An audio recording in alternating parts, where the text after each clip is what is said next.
Hola, buenas tardes, ¿cómo están? Mi nombre Hola. es Pedro Vélez, soy miembro del OSI, de ADIASI, y hoy estamos en una entrevista con Marta Pena de Matsushita.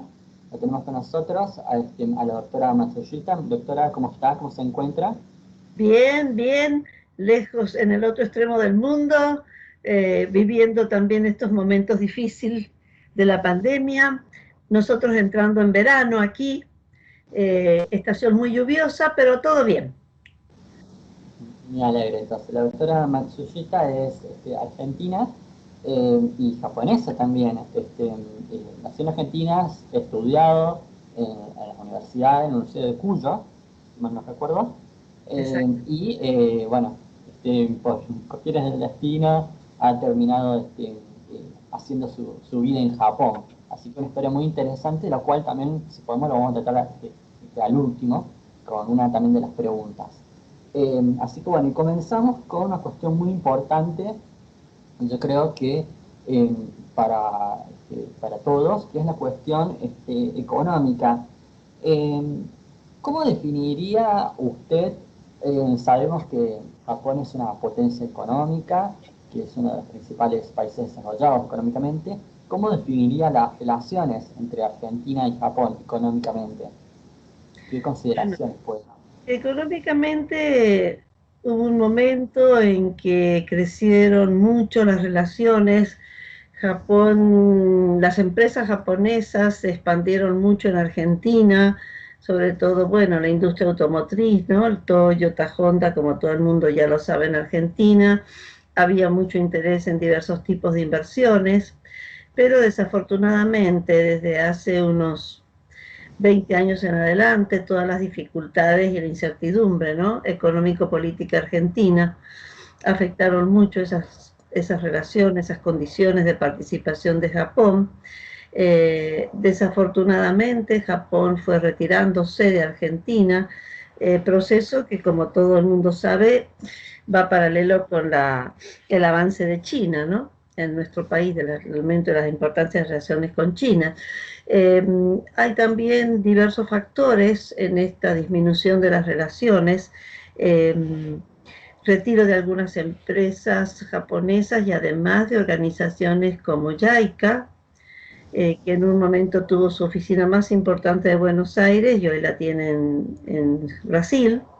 Es un penoso, desde mi punto de vista, que soy argentino, un penoso proceso un poco de alejamiento, ¿no? De Japón, de Argentina, que también va acompañado por una idea de que África tiene creciente importancia para Japón, porque la visión es que la batalla final se va a librar con China en África, no en el término económico, como usted sabe, y todos quizás saben en Argentina, la importancia de China en África es enorme, y Japón pone mucho énfasis ahora en el desarrollo de, sobre todo, transferencia tecnológica y todo esto con África y no con América Latina.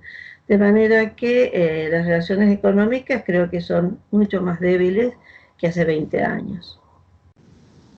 Sí, importante, interesante, interesante. ¿Se podría decir entonces como que hay un mercado sin explotar o que por el momento todavía no se han desarrollado por completo estas relaciones, quizás, entre argentinos, que Argentina no está aprovechando al máximo la potencialidad de la oportunidad? Bueno, pienso que sí, sobre todo en sectores, por ejemplo, yo como mendocina, me preocupa, por ejemplo, el tema de la industria vitivinícola. Argentina es un país con excelente producción de vinos, como todos los argentinos bien lo saben, es un quinto y a veces sexto productor mundial. Sin embargo, la mayor parte de los japoneses ignoran que Argentina produce vinos. El mercado japonés está invadido de vinos chilenos, por ejemplo, y es muy difícil encontrar un vino argentino, por ejemplo. El problema de la carne, por ejemplo, cuando Macri visitó Japón, logró un acuerdo para que se vendiera carne de la Patagonia, porque el tema es que Japón prohíbe la importación de carne que esté vacunada contra la aftosa. Tiene que estar libre de aftosa sin vacuna. Eso Ah, limita, Sí, eso me limita el mercado japonés a las carnes de los Estados Unidos y Australia, pero no las carnes argentinas porque están vacunadas. Pero Macri logró, yo ignoraba que la carne que se produce en la zona de la Patagonia no está vacunada. Está libre de aftosa, pero sin estar vacunada, porque eso fue lo que permitió llegar a ese acuerdo. Pero de esto van a ser 2 años ya que estuvo Macri y yo no he visto jamás en un mercado en Japón carne argentina. O sea que se abrió la puerta, pero hay un par de lugares que tienen carne argentina. O sea, yo creo que sí, Argentina podría, sobre todo en estos rubros, digamos, que son de importancia, ¿no? Y de alta calidad, sobre todo los vinos. Y es importante porque se está entendiendo muchísimo el consumo de vino en Japón. En los últimos 20 años ha habido un enorme cambio en la dieta, mayor consumo de carne, por ejemplo, y mayor consumo de vino. Y los japoneses empiezan a saber tomar vino. Pero se ignora que Argentina es un país productor de vino. Es muy difícil conseguir un vino argentino. Frente a vinos de Chile, por supuesto, Brasil, se venden muchos vinos de Brasil, Sudáfrica, Bulgaria, bueno, está el mundo entero representado y Argentina poco y nada. O sea, pienso que hay acá que pensar un poquito de cómo podemos eh, potenciar esto, porque el mercado japonés es un mercado importantísimo, no solamente por las dimensiones físicas del mercado, con una población de 130 millones de habitantes, sino por el altísimo nivel de vida y nivel de consumo de Japón. De manera que creo que sí, hay un poco de, no sé si mirar más bien hacia otras partes del mundo. Por ejemplo, China sí está entrando mucho con los vinos argentinos en China, pero no sé qué pasa con Japón. O sea, creo que sí, que se podría desarrollar mucho más ese potencial exportador hacia Japón. A no descuidar entonces las relaciones entre Japón y Argentina, muy importante. Sí. Y justamente algo ya lo había mencionado cuando hablo de África, que es la presencia de China. Eh, ¿Cómo calificaría, mi pregunta es, cómo calificaría las relaciones entre estos dos países, ¿no? Entre estos dos gigantes de Asia y del mundo? Eh, ¿Se puede hablar de una relación complicada, tensa, digamos, por su historia también, en la actualidad? Bueno, se puede hablar no solamente de tensa, sino muy conflictiva, con muchos vaivenes políticos, ¿verdad? Sobre todo el gobierno actual, el partido gobernante actual, tiene una actitud fuertemente pro-norteamericana, por supuesto. Japón está vinculado por una alianza militar con los Estados Unidos y por supuesto que esto implica que las relaciones con China no son buenas. Como usted lo ha dicho, hay un problema histórico que no se puede jamás ignorar cuando se habla de estas relaciones. Hay un sentimiento bastante conflictivo entre los países. En general, la gente en Japón no tiene simpatía por los chinos. Eso es clarísimo, es una cosa que se palpa en el hombre común, digamos. Se lo visualiza así como un una relación siempre que implica peligro para Japón. Por ejemplo, los buques chinos que entran en aguas territoriales japonesas. Siempre hay conflictos menores que son expresiones de un conflicto mayor.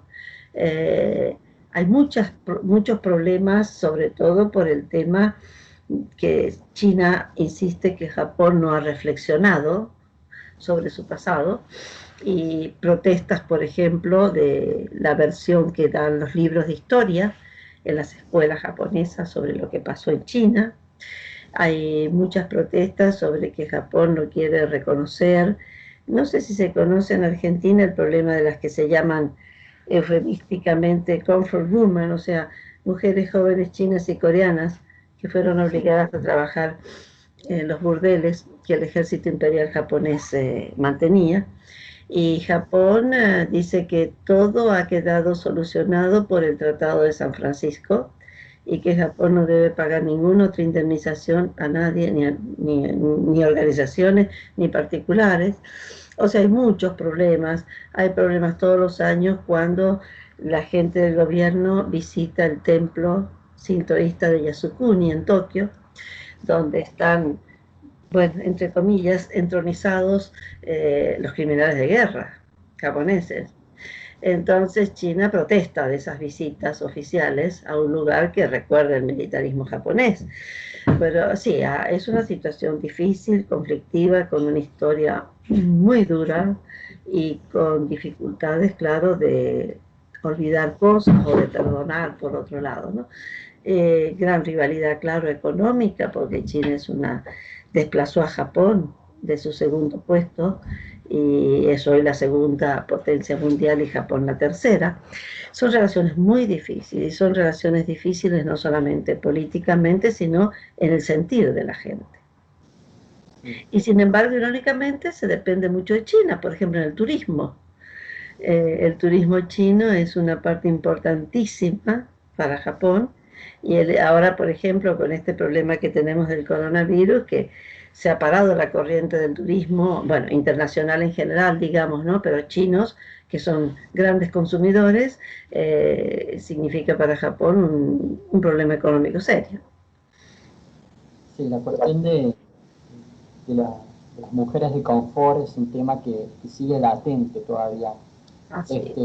En un video, hace poco que pude ver, em, le preguntaban a la gente de la calle qué era lo que pensaba de, de Japón, y muchos chinos reconocieron que es un país muy avanzado tecnológicamente, muy ordenado, entre otras cosas, pero las críticas iban enfocadas a la historia y al pasado. Sí, Y sí, muchos jóvenes y también adultos recordaban la cuestión esta de los crímenes de Japón, digamos, durante la guerra, ¿no? La sí, cuestión esta de las mujeres de confort, de esta esclavitud sexual que Japón no, hasta el día de hoy no reconoce y no da un pie atrás. Hace poco murió la mujer, una activista, que sí. fue una mujer de confort coreana, y Mm, bueno, Amnistía Internacional hace unas semanas, mm. luego de haber muerto, le dio un reconocimiento a Amnistía Internacional por su lucha por las mujeres de confort, digamos, de Sí, toda Corea. sí, sí, Así sí. que es una situación Lo que actual. pasa es que acá hay un problema en realidad, no es que la gente bueno, no lo conoce, sí sabe que existe el problema. Lo que pasa es que prefiere ignorarlo. Y sobre todo porque, claro, la enseñanza de la historia no es la que debiera ser, ¿no? En los Que libros de historia de las escuelas aparece ese no, hecho. no se menciona, no se menciona. Ah, Incluso la terminología que se emplea, por ejemplo, no se usa la palabra invasión a Manchuria. Se elude la palabra invasión, que China exige que se la utilice, porque fue realmente lo que ocurrió. O sea, falta sin duda un proceso de sinceramiento, ¿no? Del- Eso es una cosa. O sea, la gente lo sabe, sí que lo sabe. Lo que pasa es que se lo ignora, se prefiere no hablar del tema, darlo por algo de otras épocas, y es algo que repercute en el hoy, claro, como toda la historia para todos los países. No, es un problema difícil, las relaciones son difíciles. Hay gente que le preguntan y te dicen claramente, no, no me gustan los chinos. O sea, otra cosa así, muy clara, gente, digamos, común, ¿no? Que no ha tenido ninguna experiencia negativa con ellos. La imagen es negativa también, que gente mmm, de malos modales, que no es bien educada, que no respeta. Y a veces hay algo de eso, ¿no? Hay algo de eso. Los turistas. Ahora, lo que pasa es que los turistas, no solamente los chinos, casi todos los turistas no suelen comportarse debidamente. Pero bueno, hay una imagen negativa de la actitud de los chinos. Eso es una cosa muy clara. Y hay que tener en cuenta que viven minorías chinas en Japón, ¿no? Que no son solamente turistas. Entonces, la imagen en general es negativa, es negativa. Y es difícil en realidad trabajar buenas relaciones cuando de pueblo a pueblo, ¿verdad? No hay una corriente de solidaridad o de simpatía, y si la política corre también por esos rieles, ¿no? De percibir al otro como una amenaza. La No se teoría de la amenaza china. Claro, no se pueden esperar que las cosas vayan muy bien. Yo personalmente, mi opinión personal, es que Japón en realidad debe tener conciencia de que es un país asiático y que si bien las relaciones con Estados Unidos son decisivas por todos los hechos de la posguerra, en realidad Japón tiene que llevarse bien con los países asiáticos. Creo que es indispensable y creo que en ese sentido la experiencia argentina puede ser muy aleccionadora. Y me estoy refiriendo a lo que pasó con el tema de las Malvinas. O sea, Argentina siempre priorizó, digamos, sus relaciones con Europa y con los Estados Unidos. Y cuando llegó el momento del conflicto con Inglaterra, quedó claro, ¿verdad? Que Estados Unidos se alió con Inglaterra y que fueron los países latinoamericanos los que estuvieron por Argentina en ese momento.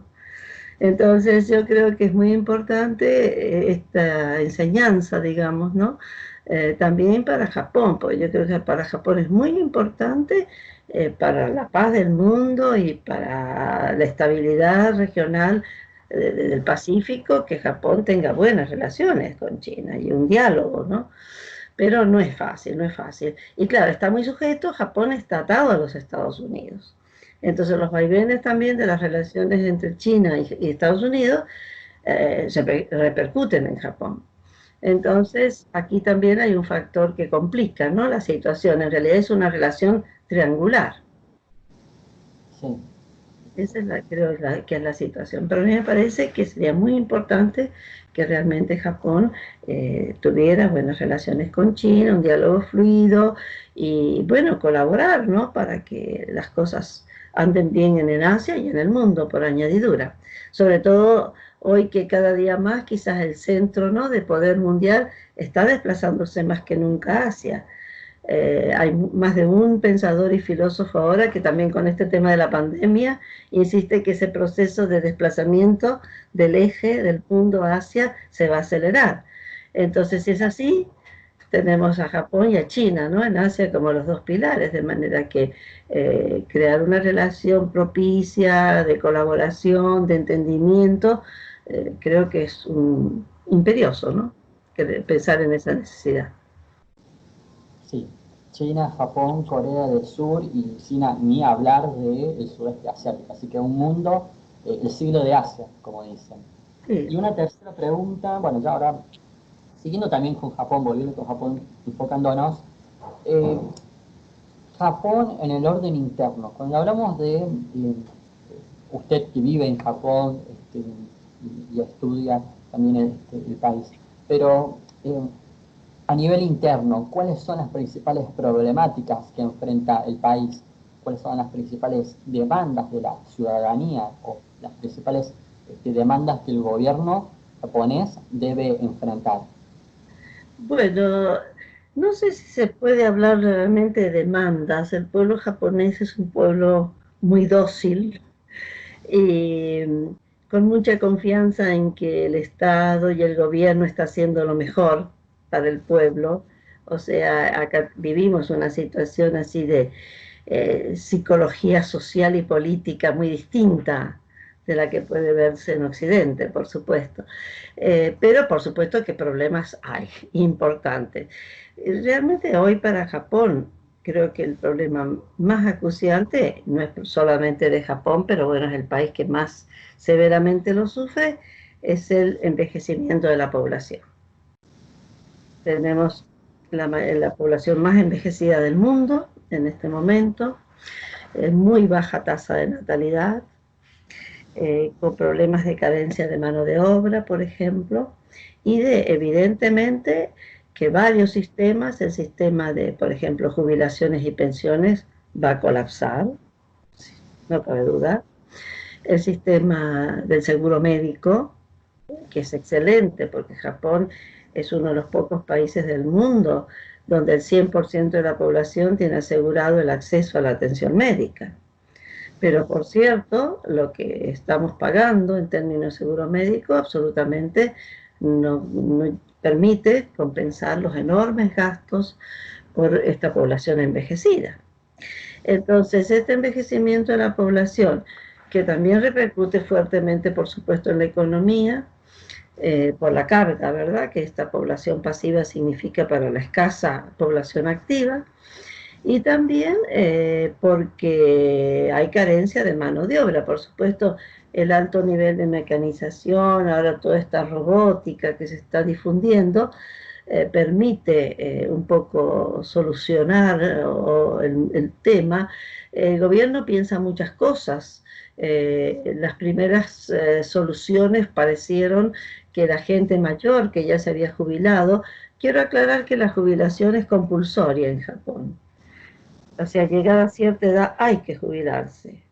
Pero que esa gente que se había jubilado, que todavía está en condiciones de trabajar, volviera a hacer población activa bajo condiciones un poco negativas, bajo salario, etcétera. Pero ahora, bueno, es clarísimo que la solución sería abrir las puertas a la inmigración extranjera, trabajadores extranjeros. Japón tiene un sistema muy estricto que prohíbe el ingreso de mano de obra no calificada. O sea, profesionales sí pueden venir y trabajar, pero mano de obra calificada no. Esta ley se reformó en los 80, cuando empezó el problema de escasez de mano de obra, y se permitió el ingreso de trabajadores que fueran mano de obra no calificada, pero con un condicionamiento étnico, que fueran descendientes de japoneses. Al amparo de esa ley vinieron muchísimos de Brasil, de Perú, Bolivia, algunos de Argentina, que son trabajadores legales, porque son descendientes de japoneses.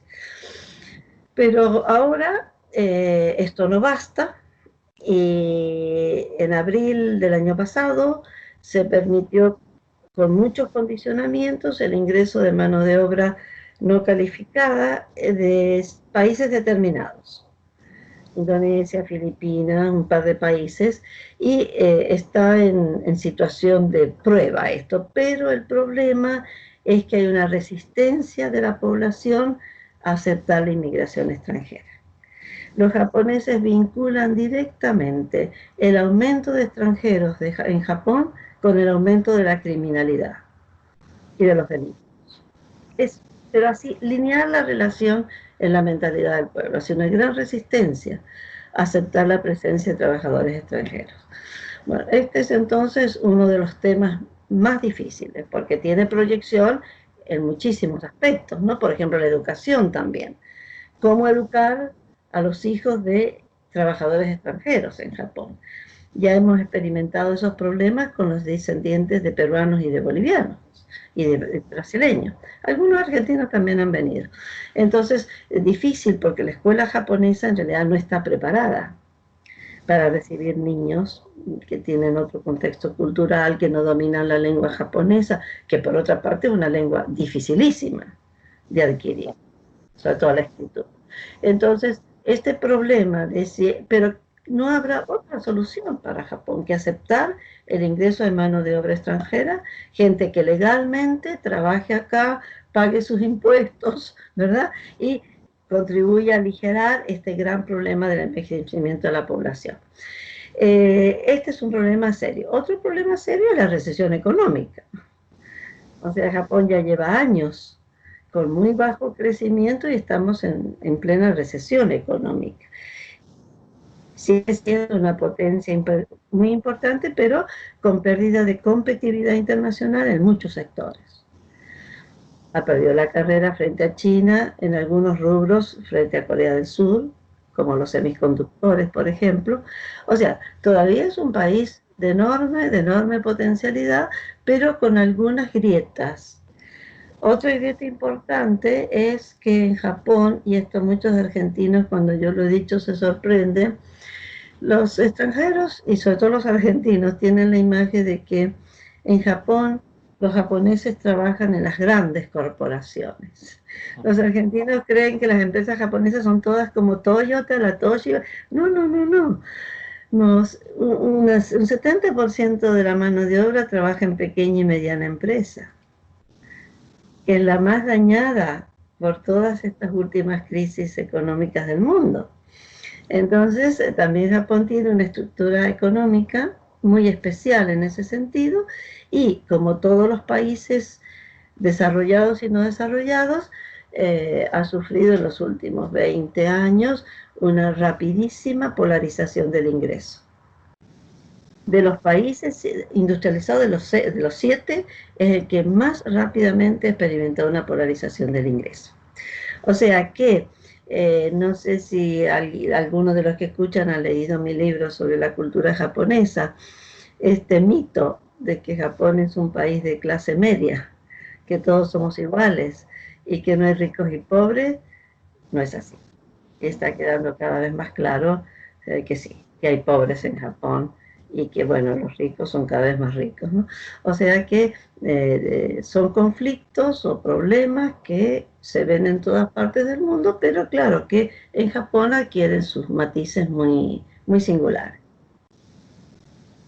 Entonces Japón, digamos, no está exenta de los problemas, ¿no? Entonces paraíso del que tanto muchos hablan, definitivamente. Y hablando también, usted lo mencionaba, de uno de sus libros, un libro muy interesante, cuando usted vino a la Argentina y tuvo la posibilidad de presentarlo, Género y Sociedad en Japón. Un libro muy interesante y justamente de ese tema queríamos hablar. Sí, Usted se ha especializado en Japón, perdón, en la cuestión del género en Japón, sobre todo cuando usted llegó al país, en sus primeros años, usted tuvo diferentes experiencias con este tema, en diferentes cosas que usted observó. Entonces, ¿cómo son estas relaciones eh, de género en Japón? O sea, ¿cómo lo describe, digamos? Y, bueno, ¿cuál fue su experiencia en todo sí. esto? Bueno, la verdad es que, por ejemplo, los japoneses y sobre todo las personas que estudian el problema del género en nuestros países dicen que la sociedad latinoamericana es una sociedad machista. Yo nací en la sociedad cuando llegué a Japón y hoy lo sigo pensando después de tantos años, es que Japón es una sociedad muy machista. Es decir, Japón es un país que se basa en una rígida diferencia de géneros. Y es muy difícil contestar a la pregunta si la mujer en la sociedad japonesa tiene una posición fuerte o débil. Si se trata del plano doméstico, la mujer japonesa tiene un poder enorme, mucho más que la mujer en Argentina. Pero cuando trata de competir con el hombre en la sociedad, en el ámbito laboral, siempre está por detrás del hombre. De todos los países industrializados, hoy, en el año 2020, Japón figura en una posición muy, muy baja, más o menos en algunas escalas de 140 países, Japón está a nivel de los 120, 120 y tanto, en cuanto a participación igualitaria de la mujer. O sea, un tremendo desfasaje entre las variables del desarrollo económico y social y la participación de la mujer. Entonces, ¿qué pasa? Cuando se mide, ¿verdad?, esta posición de la mujer, las variables importantes son los que usa el Foro Económico Mundial, ¿no?, para medir. Una es el nivel de educación. En este sentido es altísimo. No hay casi diferencias con el hombre.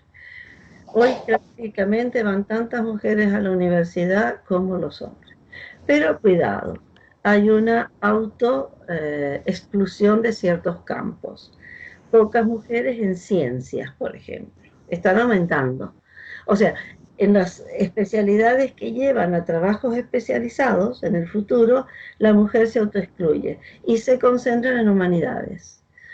En humanidades, los graduados hacen trabajos de poca monta, por ejemplo, trabajos administrativos, que no son demasiado estimulantes y que son fáciles de abandonar, por ejemplo, para casarse o cuando se tiene un hijo. Entonces, pero en números, en nivel educativo, casi no hay diferencias con el hombre. Segunda variante, acceso a la salud, excelente. Las mujeres japonesas tienen altísimo nivel de ingreso, mucho más que los Estados Unidos. Quizás solamente Alemania pueda compararse con Japón. Entonces, ¿dónde viene el problema? En la participación laboral. Acá es donde aparecen las diferencias. Y hay muy pocas mujeres en puestos directivos en Japón. Muchísimas mujeres presidentes de empresas, por ejemplo, y de ninguna importante. ninguna gran empresa. Poquísimas mujeres, por ejemplo, cuando yo ya entré a la academia japonesa, a la universidad, me sorprendió por la escasez de mujeres. Pocas profesoras. Hoy han aumentado mucho, pero por ejemplo, no hay ninguna universidad nacional que tenga una mujer rectora. Algunas universidades privadas, pequeñas, sí. O sea, tanto en la economía como en la cultura, como en el ámbito del gobierno, en las posiciones de prestigio, las posiciones así de toma de decisiones corresponden a los hombres, básicamente. Entonces, ¿por qué? ¿Qué argumentan las empresas? Que las mujeres dejan cuando se casan o cuando tienen hijos, entonces no pueden llegar a esos puestos altos. Por las críticas internacionales, el gobierno trata de cubrir las apariencias y hay algunas mujeres en el gabinete. Tenemos, por ejemplo, una ministra de Justicia que es mujer, la ministra de Asuntos Interiores ahora es una mujer, pero en general pocas mujeres diplomáticas, embajadoras mujeres japonesas rarísimas, no sé si hay alguna, yo no he escuchado nunca, alguna que otra muy importante en las Naciones Unidas, sí, pero en general, la mujer trabaja, participa laboralmente en porcentaje más que en Estados Unidos. O sea, quiero decir, más porcentajes de mujeres trabajan en Estados Unidos, pero la mayor parte se concentra en trabajos inestables, provisorios y bajamente remunerados, y las posiciones de prestigio para los hombres. O sea, todavía yo creo que un largo camino para recorrer. Y hay un factor cultural importantísimo. Y quiero decir con esto que todavía la sociedad japonesa valora a la mujer como individuo por su éxito como madre, no por su éxito profesional. Y éxito como madre quiere decir que tenga éxito en velar por la educación de los hijos, por conseguir que los hijos entren a una buena institución educativa, que no es fácil en Japón porque es una sociedad altamente competitiva. Entonces, teniendo una sociedad que elogia mucho a la mujer por sus éxitos como madre y mucho menos por sus éxitos profesionales, es muy natural, ¿verdad?, que la mayor parte de las mujeres prefieran trabajos que les dejan cierta holgura de dedicarse también a la educación de los hijos. Porque todo el sistema educativo japonés está basado en la idea de que la madre no trabaja, que la madre está en casa, que la madre es la que ayuda al niño a estudiar, a hacer las tareas, que pueden hacerlas porque son mujeres educadas. Exacto. Claro, claro. Y yo creo que hay que ser honesto de admitir la verdad de las cosas, aunque a uno no le guste. Un primer ministro japonés dijo en los Estados Unidos hace muchos años que el más alto coeficiente intelectual de los japoneses frente a los Estados Unidos, que lo tiene más bajo que Japón, se debe a la dedicación de la madre japonesa, a la educación de los hijos, al nivel de compromiso. Y esto es una verdad que no se puede discutir. Sí, una cuestión de desigualdad, algo impensable, sobre todo Claro, para, porque para Argentina, quizás porque hemos avanzado un poco haciendo un paralelismo en esta idea de los derechos, la igualdad de género, y la mujer ha avanzado, no había conquistado el ámbito público, ha tenido que lidiar con ambos roles, incluso la cuestión de la paternidad también. sí, lo que pasa es que cuando uno habla de los ambos roles, digamos, el profesional y el doméstico, hay diferencias entre los países, enormes, porque por ejemplo en Japón lo que se entiende por trabajar no es lo que se entiende por trabajar en Claro, Argentina. No sé si me explico, o sea, hay una dedicación absoluta, horas extras, los japoneses son los que trabajan más horas extras en el mundo. Entonces, en Argentina es mucho más fácil que en Japón tener un hogar y tener un trabajo. Porque los sábados y domingos estamos en casa, si el chico tiene fiebre uno descansa, y Japón no, Japón exige una entrega total al trabajo. Entonces, si padre y madre, si los dos trabajan, digamos, como como personal de planta, digamos, en una empresa o en una universidad. ¿Quién cuida a los chicos? Entonces, es evidente que no es lo mismo, además, en el caso de Argentina, la mujer profesional tiene una serie de ayudas incluso domésticas. En Japón no existe el servicio doméstico. Las mujeres trabajan, pero no en las casas limpiando, trabajan en la fábrica. ¿Por ley o digamos, por costumbre el trabajo doméstico? Es que no, no, por supuesto que no hay necesidad de ir a trabajar en la limpieza de una casa. Hay muchísima demanda de mano de obra en trabajo mucho más atractivo y futuro como trabajar en una fábrica, por ejemplo. Entonces, sin ayuda doméstica, con una exigencia de dedicación total al trabajo. Por otra parte, los niños tienen una exigencia de dedicación total a la escuela. Si no hay apoyatura de la familia, muy difícil que el niño pueda cumplir no solamente con la escuela, porque hay todo un sistema paralelo de educación en Japón, academias a donde el niño va después de la escuela para prepararse, para tener mejores notas, para poder competir más. Entonces son las madres las que manejan todo este complejísimo horario de los niños. Entonces, una madre que no está en la casa y un padre que no está en la casa, vamos a ver quién cuida a esos niños y quién está al lado de ellos para que puedan competir, porque tenemos que pensar que estamos en una sociedad muchísimo más competitiva que la sociedad argentina.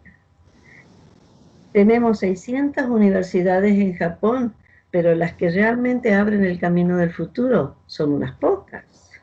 Y hay que luchar desde la más tierna edad para entrar a esos lugares. Entonces, si no hay alguien, y ese alguien es la madre, que está junto al niño, que lo apoya, que lo estimula, que lo lleva, que lo trae. Entonces, cuando estamos hablando de conciliar roles, estamos hablando de dos realidades por completo distintas. Sí. Por completo. Yo veo en Argentina, porque lo veo en mi familia, en mis amigos, el padre va a buscar al chico a mediodía, lo trae a la casa, la madre después viene. Tal.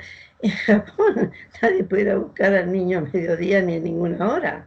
El que está trabajando y no sabe hasta qué hora, si hasta las 8 o hasta las 10 o hasta la medianoche.